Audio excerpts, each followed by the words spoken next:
Hello friends, one step to success channel में आपका स्वागत है। आज हम 6th क्लास की ज्योग्राफी का 6th चैप्टर देखेंगे। पृथ्वी के प्रमुख स्थल रूप, major landforms of the earth. आइए शुरू करते हैं। पृथ्वी पर अनेक प्रकार के स्थल रूप हैं, जिसमें मुख्य हैं पर्वत, पठार तथा मैदान। विभिन्न स्थल रूपों के निर्माण में दो प्रक्रियाओं का हाथ रहता है।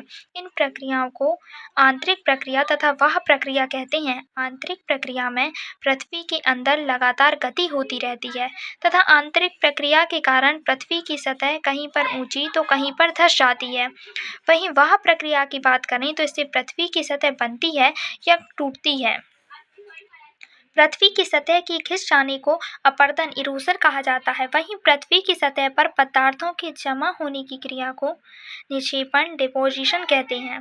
निक्षेपण से सतह का निर्माण होता है तथा निक्षेपण के दूत हैं पवन एवं जल।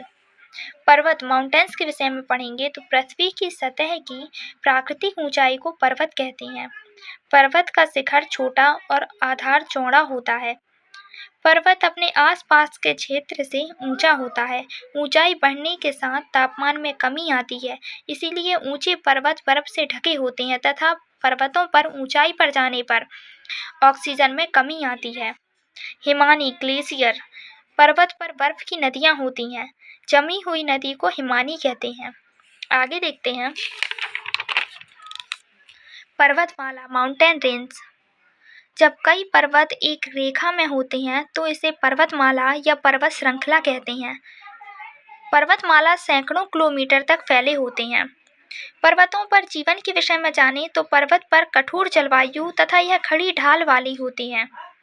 पर्वत की जमीन खेती के लिए उपयुक्त नहीं होती है, इसीलिए पर्वतीय क्षेत्रों में विरल जनसंख्या पाई जाती है।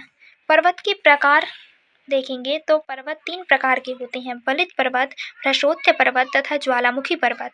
बलित पर्वत, जिसे फोल्डेड माउंटेन भी कहते हैं, जब किसी टेक्टोनिक प्लेट अर्थात प्लेट विवर्तनिकी पर दो तरफ से दबाव पड़ता है तो यह प्लेट मुड़ जाती है। प्लेट का कुछ भाग ऊपर उठकर पर्वत बन जाता है और जो भाग नीचे रह जाता है वह घाटी बन जाता है। इसके कुछ उदाहरण हैं, जैसे हिमालय, एंडीज, आल्प्स आदि बलित पर्वत हैं। वहीं प्रशोत्य पर्वत अर्थात ब्लॉक माउंटेन के विषय में जानेंगे तो जब प्लेट विवर्तनिकी दबाव के कारण टूट जाती है, इसका कुछ भाग ऊपर उठकर पर्वत बनाता है। ऊपर उठे भाग को उत्खंड तथा नीचे धंसे भाग को भ्रंश कहते हैं। इसके कुछ उदाहरण हैं, यूरोप की राइन घाटी, बॉस्फोरस पर्वत आदि। वहीं ज्वालामुखी पर्वत अर्थात वॉल्केनिक माउंटेन, ज्वालामुखी अनेक क्रियाओं के कारण बनते हैं। इसके उदाहरण हैं अफ्रीका का माउंट किलिमंजारो तथा जापान का फ्यूजियामा माउंटेन। आगे है आल्प्स, जो यूरोप की महत्वपूर्ण पर्वत श्रृंखला है। ये सभी दुनिया के नवीनतम पर्वत हैं। अरावली पर्वत के विषय में जानेंगे तो अरावली एक बलित पर्वत है, जो अपरदन के कारण यह श्रृंखला घिस चुकी है। वहीं उत्तरी अमेरिका का अपलेशियन पर्वत तथा रूस का यूराल पर्वत, जो बलित पर्वत के उदाहरण हैं, जो गोलाकार तथा ऊंचाई में कम है। पर्वतों का महत्व देखेंगे तो पर्वत पानी के महत्वपूर्ण स्रोत होते हैं।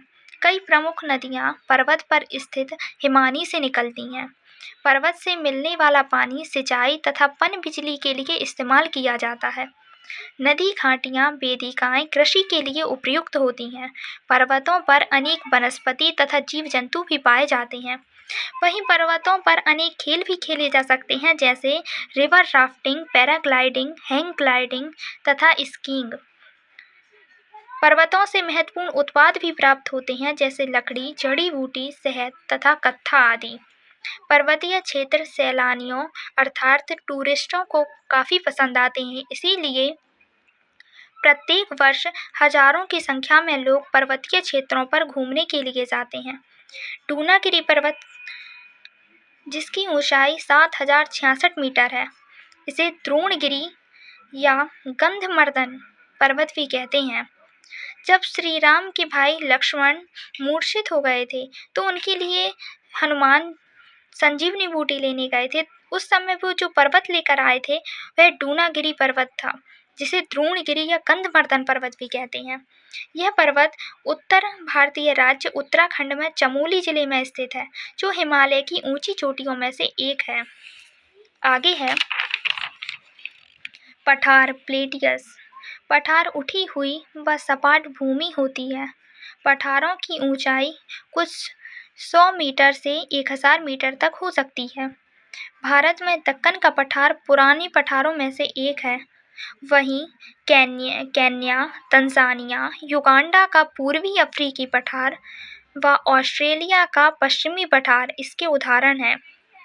तिब्बत का पठार पामीर विश्व का सबसे ऊंचा पठार है, जिसकी ऊंचाई समुद्र तल से 4000 से 6000 मीटर है।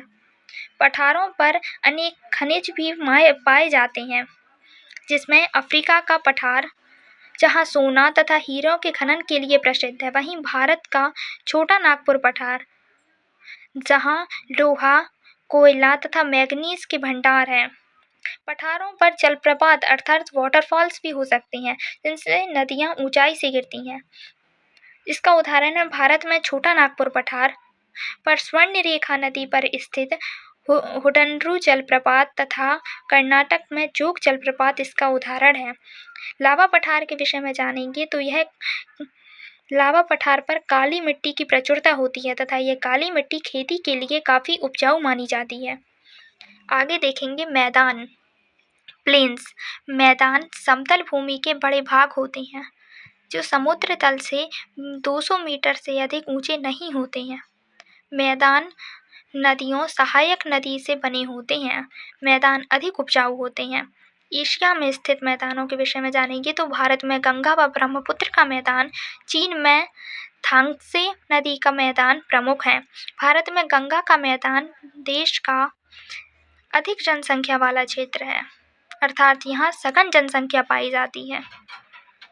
चैप्टर कंप्लीट हो गया है, एक बार और देखते हैं।